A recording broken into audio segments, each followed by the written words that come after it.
हिंदी भाषा का उद्भव एवं विकास।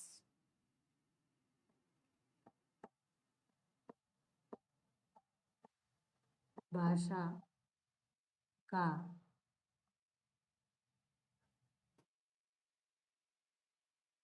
उद्भव एवं विकास।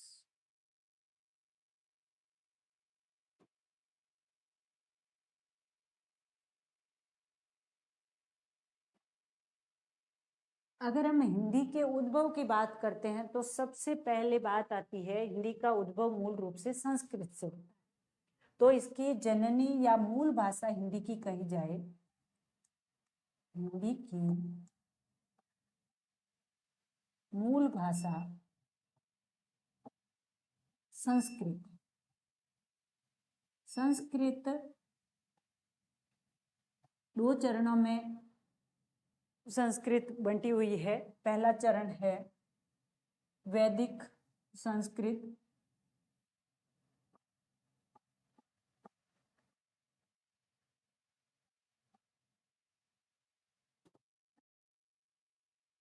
जिसका समय है 1500 ईस्वी पूर्व से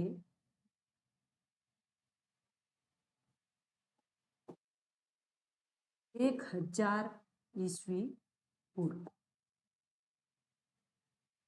तक, यानी 1500 ईस्वी पूर्व से, ईस्वी यानी ईसा के जन्म से पहले 1500 साल पहले संस्कृत स्टार्ट होती है। उसमें भी पहला रूप चलता है वैदिक संस्कृत का, और ये 1000 ईस्वी पूर्व तक है। और इसका अगला भाग लौकिक संस्कृत के नाम से जाना गया। लौकिक संस्कृत, इसका समय होगा 1000 से आगे का, 1000 ईस्वी पूर्व से 500 ईस्वी पूर्व तक। अब अगर हम बात करें वैदिक संस्कृत की, तो वैदिक संस्कृत जो है वो है वेदों की भाषा। वेद जिसमें लिखे गए, वेदों की भाषा। वेद या जितना भी वैदिक साहित्य है, जैसे वेदांग, पुराण, उपनिषद, ये सब जिस भाषा में लिखे गए वो है वैदिक संस्कृत। यह लगभग उच्च वर्ग की भाषा रही, और धीरे धीरे जैसे जैसे संस्कृत का रूप परिवर्तन हुआ, वो संस्कृत धीरे धीरे आम जन के, लोक के नजदीक आने लगी। तो उसका नाम पड़ा लौकिक संस्कृत। और इसमें मुख्य ग्रंथ है रामायण, रामायण जिसके रचयिता वाल्मीकि है,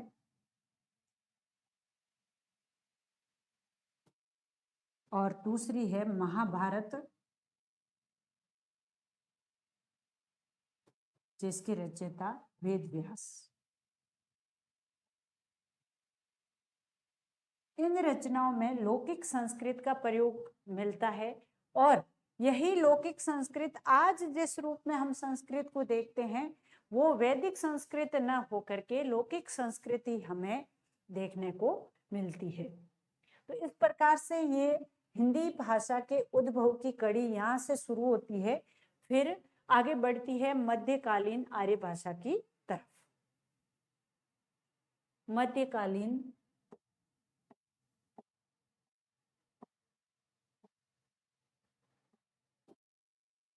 आर्य भाषा,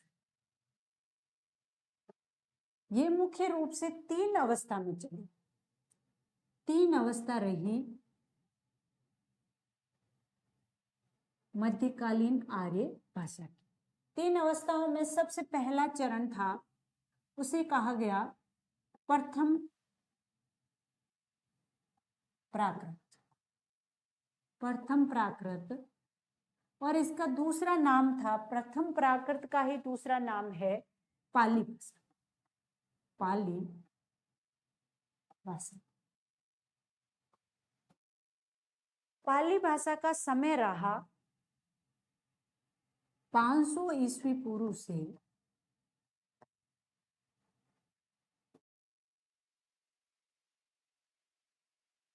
1 ईस्वी तक। प्रथम प्राकृत जो मध्यकालीन आर्य भाषा का प्रथम चरण है उसको हम कहते हैं पाली, और यह मुख्य रूप से बौद्ध धर्म की भाषा है। बौद्ध धर्म के जितने भी ग्रंथ हैं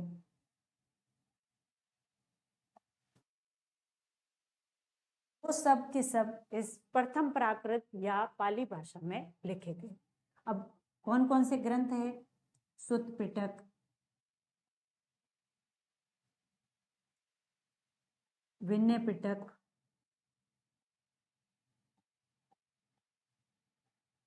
विधम पिटक।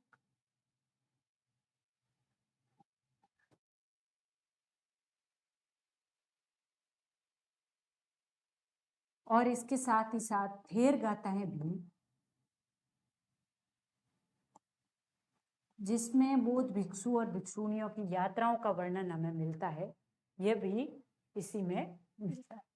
ये सब के सब पाली भाषा में लिखे गए, अर्थात पाली भाषा का सीधा संबंध बौद्ध धर्म के साथ है। अब द्वितीय चरण आता है, या द्वितीय अवस्था जिसे कह सकते हैं, वो है द्वितीय प्राकृत, जिसे हम कहते हैं प्राकृत। प्राकृत, और इसका समय रहेगा 1 ईस्वी से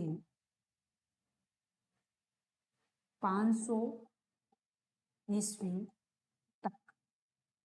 यानी जो मध्यकालीन आर्य भाषा है वो 3 चरणों में है। उसके पहले चरण का समय रहा 500 ईस्वी पूर्व से 1 ईस्वी तक, और उसे हम नाम देते हैं पाली भाषा।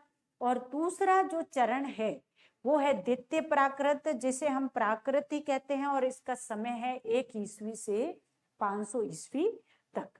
अब इसमें जो प्राकृत है उसमें मुख्य रूप से जैनियों का काव्य मिलता है, जैन धर्म से जुड़ा साहित्य। जैन धर्म का साहित्य जो है वो प्राकृत में मिलता है। उसमें मुख्य है आगम साहित्य।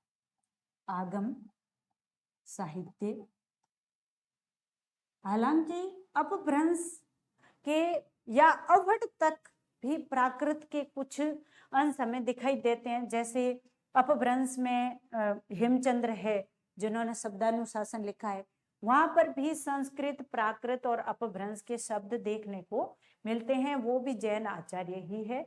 तो प्राकृत भाषा जो है वो जैन धर्म से मुख्य रूप से संबंध रखती है, और यह मध्यकालीन आर्य भाषा का दूसरा चरण माना जाता है।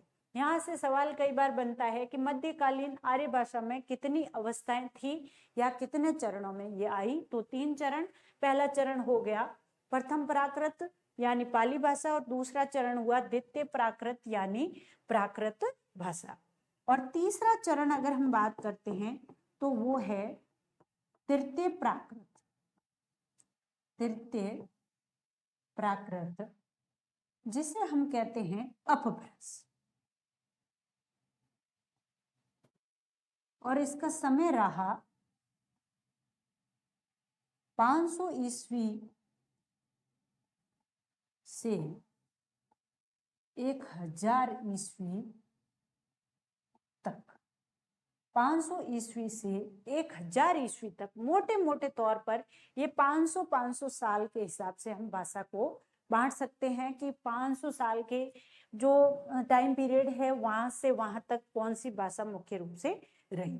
तो 500 ईस्वी से लेकर 1000 ईस्वी तक का समय माना गया है अपभ्रंश का, और यह मध्यकालीन आर्य भाषा का ये 3 चरण यहाँ पर पूरे होते हैं। और अब आधुनिक आर्य भाषाएं शुरू होगी, और उसमें हिंदी की प्रमुख बोलियों का वर्गीकरण हम करेंगे।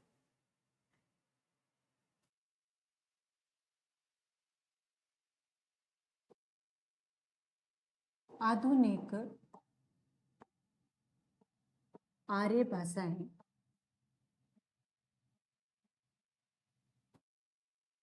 इसमें मुख्य रूप से हमें हिंदी का अध्ययन करना है, तो हिंदी की कौन कौन सी बोलियां हैं और वे किस अपभ्रंश के साथ अपना संबंध रखती है, इस पर हम आज बात करेंगे। तो आधुनिक जो आर्य भाषाएं हैं वो कौन से अपभ्रंश से संबंध रखती है, यानी जो प्राकृत थी पहले वो क्षेत्र के आधार पर बंटी हुई थी। प्राकृत जो थी, प्राकृत क्षेत्र के आधार पर जानी जाती थी, जैसे सूरसेन प्रदेश, सूरसेन प्रदेश था, वहां की भाषा को सौरसेनी, सौरसेनी प्राकृत कहा गया। ऐसे ही अन्य मागधी मगध प्रदेश के आसपास की, इस प्रकार से प्रदेश के आधार पर या क्षेत्र के आधार पर प्राकृत थी और उन्हीं प्राकृत के आधार पर फिर अपभ्रंश भाषाएं बनी और अपभ्रंश से वापस आधुनिक आर्य भाषाओं का जन्म होता है। तो ये सौरसेनी प्राकृत, सूरसेन प्रदेश जो है वो मथुरा के आसपास का क्षेत्र है। तो इस बात पर अभी हम डिस्कस करते हैं कि भाई आधुनिक आर्य भाषाओं का कौन कौन सी अपभ्रंश से जन्म हुआ है। तो सबसे पहले हम सौरसेनी अपभ्रंश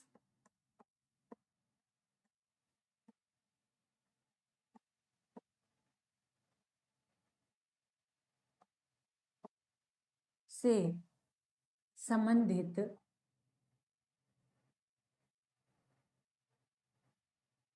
बोलियां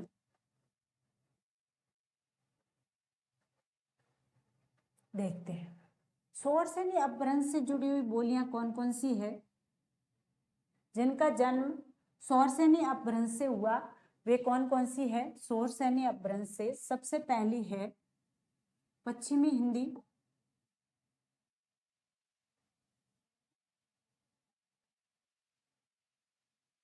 यह उपभाषाएं थी। संबंधित बोलियां और बोलियों के पहले ग्रुप है उपभाषा, उपभाषा एवं बोलियां। तो पश्चिमी हिंदी उपभाषा,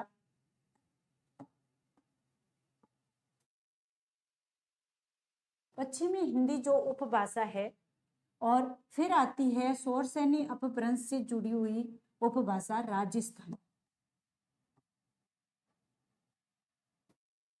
राजस्थानी भी सौरसेनी अपभ्रंश से संबंध रखती है।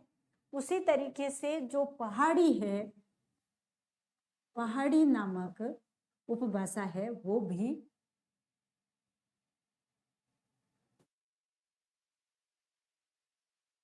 पहाड़ी जो उपभाषा है वो भी अपने सौरसेनी अपभ्रंश से संबंध रखती है। ये तीन है। इससे वापस अब पश्चिमी हिंदी की बोलियां कौन कौन सी है उस पर बात करते हैं। पश्चिमी हिंदी की सबसे पहली जो बोली है वो है ब्रज, फिर है खड़ी बोली, जिसे हम कौरवी भी कहते हैं, कौरव प्रदेश कुरु प्रदेश में बोली जाती है, जिसका मुख्य केंद्र मेरठ है। तीसरी अपने है कन्नौजी, जो कन्नौज के आसपास बोली जाती है। चौथी है बांगरू या हरियाणवी,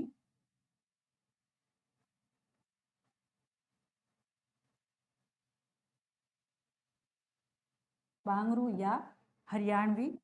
और पांचवी है बुंदेली, जो बुंदेलखंड में बोली जाती है। ये है पश्चिमी हिंदी उपभाषा की बोलियां, पांच बोलियां, पांच बोलियां। यहाँ दूसरा ग्रुप है राजस्थानी का, जिसमें चार बोलियां आएगी। सबसे पहली है पश्चिमी,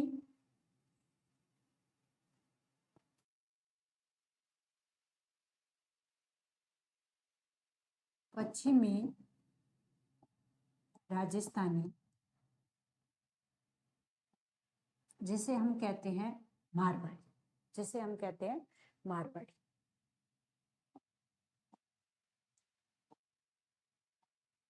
दूसरी है पूर्वी राजस्थानी, जिसे हम जयपुरी या ढूंढाड़ी कहते हैं। तीसरी है उत्तरी राजस्थानी, जिसे हम कहते हैं मेवाती। और चौथी है दक्षिणी राजस्थानी, जिसे हम कहते हैं मालवी। मालवी एक ऐसी बोली है जो राजस्थानी की उपबोली है, लेकिन वो राजस्थान से बाहर अन्य राज्य मध्य प्रदेश में ज्यादा बोली जाती है तो राजस्थानी की बोली, लेकिन मध्य प्रदेश में ज्यादा बोली जाती है और राजस्थान में बहुत कम। जो इंदौर वगैरह है, जो मालवा का पूरा प्रदेश है, वो मालवी बोली के लिए जाना जाता है, लेकिन यह दक्षिणी राजस्थानी नाम से प्रसिद्ध है। इस प्रकार से यह राजस्थानी की हो गई। अब है पहाड़ी। पहाड़ी की पुनः कुछ विद्वान 3 बोलियां मानते हैं और कुछ 2। तो किस प्रकार से है देखो, सबसे पहली है पश्चिमी पहाड़ी, जो शिमला, उसका केंद्र है शिमला, शिमला के आसपास जो बोली जाती है वो है पश्चिमी पहाड़ी। और दूसरी है मध्यवर्ती पहाड़ी। मध्यवर्ती पहाड़ी जो बोली जाती है गढ़वाल और कुमायूं से। गढ़वाल व कुमायूं। अब गढ़वाल और कुमायूं में बोली जाती है, इसलिए इसकी वापस 2 उपबोलियां बन जाती है, एक है गढ़वाली और एक है कुमायूं।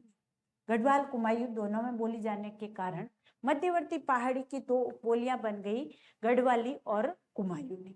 और एक तीसरी कुछ विद्वान मानते हैं पूर्वी पहाड़ी, और कुछ विद्वान नहीं भी मानते हैं पूर्वी पहाड़ी, जिसे हम नेपाली कहते हैं। नेपाली, पूर्वी पहाड़ी जिसे नेपाली कहा जाता है और जिसका केंद्र है काठमांडू। यह कई विद्वानों ने तो पहाड़ी का हिस्सा इसे माना है और कई विद्वानों ने 2 ही मानी है, पश्चिमी पहाड़ी एवं मध्यवर्ती पहाड़ी। तो यहाँ पर 2, यहाँ पर 4 और इधर हमारी है 5। इस प्रकार से 5, 4 और 2 ये बोलियां। अब हम बात करते हैं शौरसेनी अपभ्रंश, यहाँ पर अपना पूरा होता है। फिर अपने है मागधी अपभ्रंश। मागधी अपभ्रंश। मागधी अपभ्रंश। मागधी अपभ्रंश जो थी उसकी मुख्य उपभाषा जो रही वो है बिहारी। मागधी अपभ्रंश की मुख्य उपभाषा रही बिहारी, यानी जो मगध है वो उसका केंद्र था। मगध जो था वो उसका केंद्र रहा और इसकी मागधी अपभ्रंश की उपभाषा है बिहारी। और इस उपभाषा की बोलियां हैं 3। सबसे पहली है मैथिली। अब यहाँ पर सवाल बने कि भाई मैथिली का किस अपभ्रंश से संबंध है, तो सीधा मागधी अपभ्रंश हो जाएगा। और यह किस उपभाषा से जुड़ी हुई है, तो बिहारी उपभाषा से जुड़ी। सबसे पहली है मैथिली, दूसरी है मगही, ये मिथिला प्रदेश में जिसके विद्यापति प्रसिद्ध कवि है। दूसरी है मगही जो एक बोली के रूप में ज्यादा प्रसिद्ध है। और तीसरी है भोजपुरी जो एक बोली के रूप में विदेशों में भी सर्वाधिक बोली जाती है, ऐसी बोली है भोजपुरी। भाषा के रूप में नहीं, केवल बोली के रूप में विदेशों तक अधिक बोले जाने वाली और अधिक संख्या में जिसे लोग बोलते हैं उसका नाम है भोजपुरी। अब दूसरी इसमें बिहारी की उपभाषाएं हो गई मैथिली, मगही और भोजपुरी। यहाँ पर हम इधर भी लिख सकते हैं मैथिली, मगही और भोजपुरी। भोजपुरी का केंद्र भोजपुर, जो बिहार में है, मगही, और ये भी अधिकतर बिहार में बोली जाती है, और ये पूर्वी बिहार और थोड़े से बंगाल में मैथिली बोली जाती है। इसका मुख्य केंद्र दरभंगा। दरभंगा को मैथिली का मुख्य केंद्र माना जाता है, और भोजपुरी का मुख्य केंद्र है वो है भोजपुर। इस प्रकार से बिहारी जो उपभाषा है उसकी 3 बोलियां हैं, मैथिली, मगही और भोजपुरी। अब ये है मागधी अपभ्रंश। इसके बाद आती है अपने अर्धमागधी अपभ्रंश। अर्धमागधी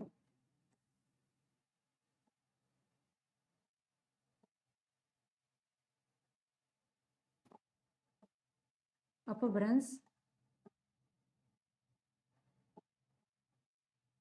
और अर्धमागधी अपभ्रंश का संबंध जुड़ता है पूर्वी हिंदी नामक उपभाषा से।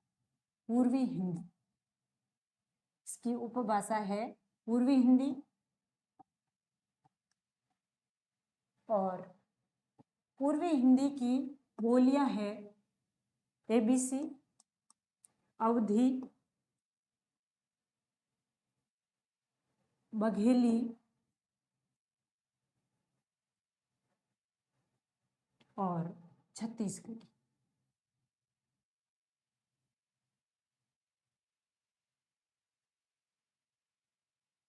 अवधी अवध प्रदेश में, जो उत्तर प्रदेश है पूरा अवधि में आएगा, अवध प्रदेश। और बघेली बघेलखंड,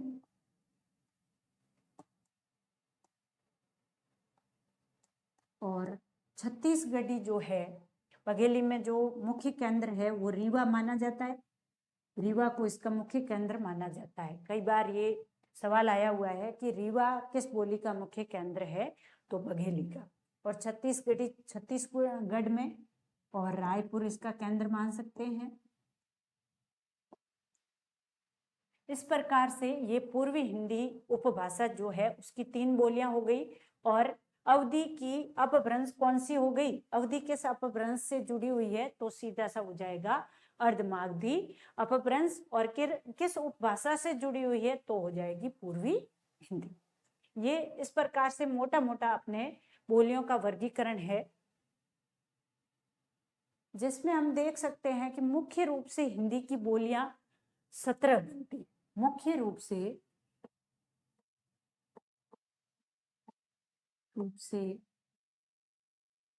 हिंदी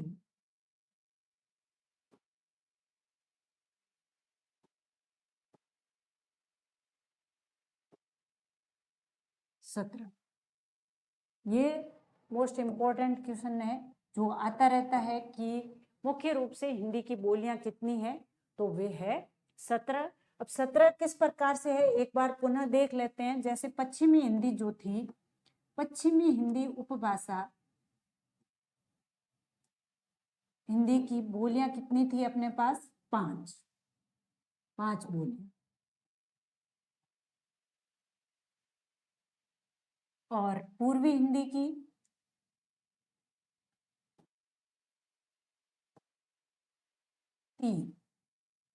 3 बोलियां।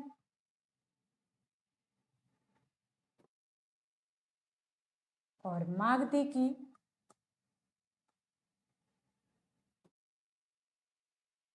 3 बोलियां।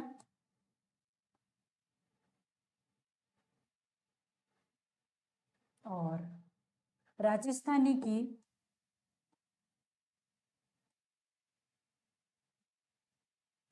4 बोलियां।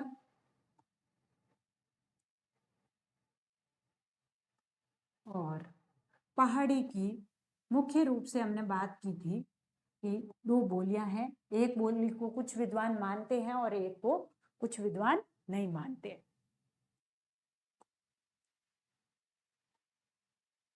तो इस प्रकार ये हो गई 5 और 3 8, 8 3 11, 11 और 4 11 और 4 15 और 2 17, टोटल हो गई 17 बोलियां। अब 17 बोलियों को तो सभी विद्वान सामान्य रूप से मानते हैं, लेकिन बड़े बड़े जो भाषाविद माने जाते हैं वे इनके अलावा भी एक दो बोली और मानते हैं, उस पर थोड़ी बात करते हैं। जैसे भोलानाथ तिवारी, हरदेव बाहरी की पहले बात करें तो हरदेव बाहरी ने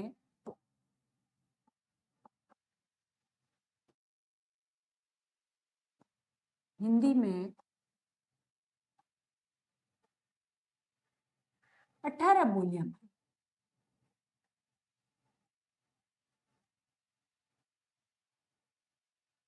18 बोलियां मानी है, तो 17 तो जो है वो है, उसके साथ एक बोली है दक्षिणी। दक्षिणी को मिला करके उन्होंने कुल 18 बोलियां मानी। अब हरदेव बाहरी के बाद नाम आता है भोलानाथ तिवारी का। भोलानाथ तिवारी ने हिंदी की 19 बोलियां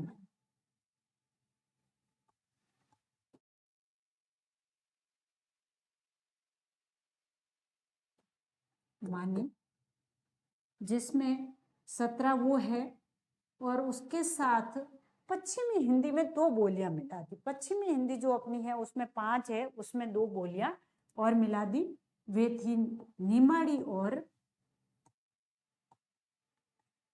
निमाड़ी व ताजुबेकी। निमाड़ी व ताजुबेकी नामक 2 बोलियों को पश्चिमी हिंदी में मिला। पश्चिमी हिंदी जो उपभाषा का जो वर्ग था अपने पास, उसमें भोलानाथ तिवारी ने निमाड़ी व ताजुबेकी को मिला करके और कुल 19 बोलियां मानी। इस प्रकार से ये मोटे मोटे तौर पर अपने हिंदी भाषा का उद्भव कहाँ से होता है और किस प्रकार हिंदी भाषा की विभिन्न बोलियां बनती है, ये कुछ अपने चार्ट के द्वारा समझा है हमने। अब इस पर 2-4 अपने सवाल देख लेते हैं कि किस प्रकार के सवाल यहाँ से बन सकते हैं। जैसे सबसे पहला सवाल तो हो जाएगा कि लौकिक संस्कृत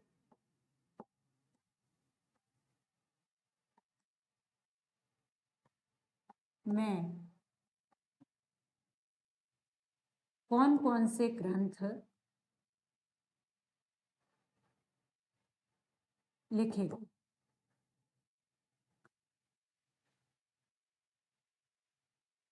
तो यहाँ पर रामायण महाभारत के नाम तो आएंगे ही आएंगे, उसके अलावा भी कुछ ग्रंथ है, लेकिन मुख्य जो ग्रंथ है वो है रामायण और महाभारत। तो यहाँ पर सवाल ऐसे भी हो सकता है रामायण एवं महाभारत किस भाषा में लिखे गए, तो लौकिक संस्कृत में। एक सबसे महत्वपूर्ण जो सवाल बनता है वो ये है कि मध्यकालीन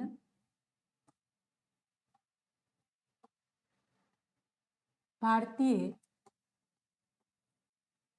आर्य भाषाएं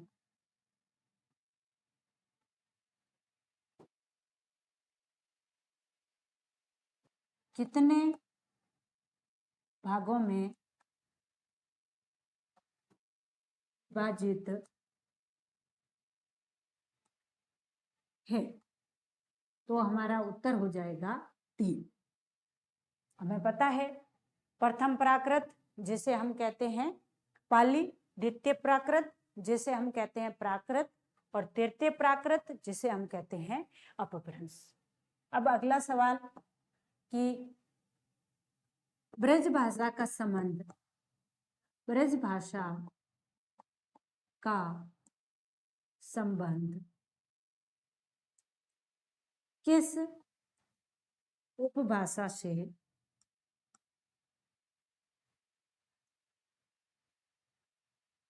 है। यहाँ पर जो ब्रज भाषा है उसे बोली के रूप में लेना है, क्योंकि ये उपभाषा जो है वो एक वर्ग बनता है। तो यहाँ पर होगा पश्चिमी हिंदी। पश्चिमी हिंदी एक और सवाल हम देख सकते हैं, मैथिली, मगही व भोजपुरी किस अपभ्रंश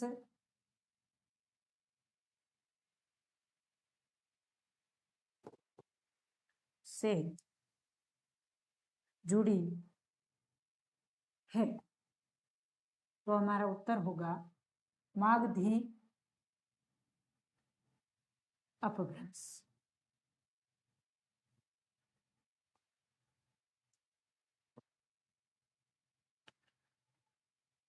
और हरदेव बाहरी ने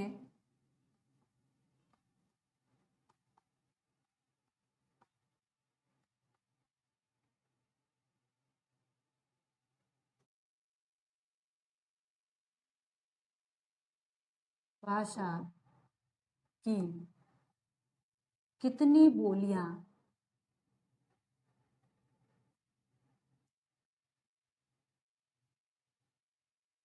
मानी?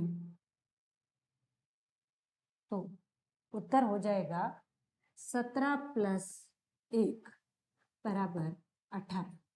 एक कौन सी है? दक्षिणी। तो यहाँ पर अपने दो सवाल एक साथ तैयार हो जाएंगे कि एक हो जाएगा कि हरदेव बाहरी ने कौन सी बोली को जोड़ते हुए बोलियों की संख्या 18 मानी, तो यहाँ पर उत्तर हो जाएगा दक्षिणी।